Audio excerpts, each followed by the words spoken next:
Overlord is a recommendation from a friend of mine. It's another one of those trapped in a massive multiplayer online role-playing game genre anime series. This one is based in Yggdrasil. It takes place in the future, I think like 2024, something like that. And the servers are going to be shut down for the game. Mamanga, he is an average salaryman, decides to stay logged into the game till the very last second because he's feeling nostalgic. He's built an amazing, great hall with lots of non-playable characters, with a sort of guild, but they've all abandoned the game because the game's going to be shut down. So in the last second, the server's supposed to be shut down, however, he finds himself sucked into the game, but not really. We find out that the Great Tomb of Nazarick, the sort of building he's created, himself and all of the non-playable characters are all now transported to a real fantasy world, and all of the game stuff is now real. So he takes the form of an elder lich. He's like a skeleton sorcerer, and he's got battle maids, he's got servants, he's got floor guardians. They all worship his feet, and he's trying to figure out what's going on because, you know, he's not really in the game, but he's in a real fantasy world.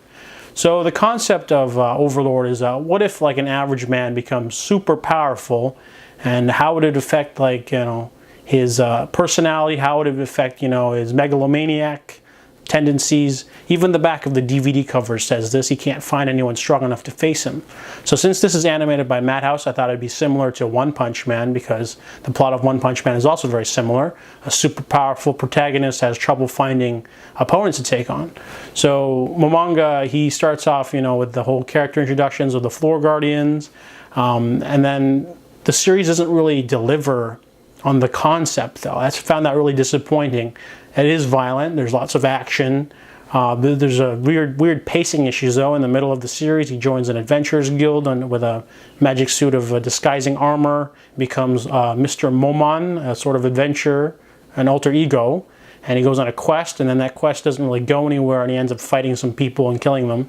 I just didn't like how the series doesn't delve into the whole aspect of turning evil or becoming evil. I mean, a lot of people play video games and they have the morality thing where you can, you know, become a good guy or a bad guy, like Infamous.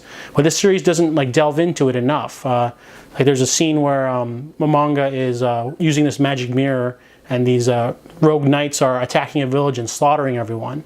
And he decides he doesn't want to. You know, he doesn't want to interfere. He doesn't care. But then he reminds something of happened to him in the game. Decides to go down there and stop the knights. So it's like a, you know, becoming a great hero, but then that plot line is sort of abandoned. Same goes for when Mamanga, his physical body changes as well. Because he's become an elder lich, he doesn't need to sleep, he doesn't need to eat. Whenever he acts out of tone, a sort of feeling comes over him to get him back, so he has to pretend like he's the big bad boss, this super supreme being Overlord. And all of the servants kiss his feet, but he doesn't have a moral compass to guide him. There isn't someone saying, like, why are you, you know, doing all these terrible things? He doesn't do anything terrible in the series. He doesn't start trying to take over the world. He doesn't kill anyone that make you go shocking. You know, he only kills like enemies that have it coming, like, you know, people that are bad. But his rise to power is not apparent. It's not important. It doesn't seem to be something he's very interested in. Like, he's talking about all the different kingdoms that exist in this world, and he doesn't want to pick fights with any of them.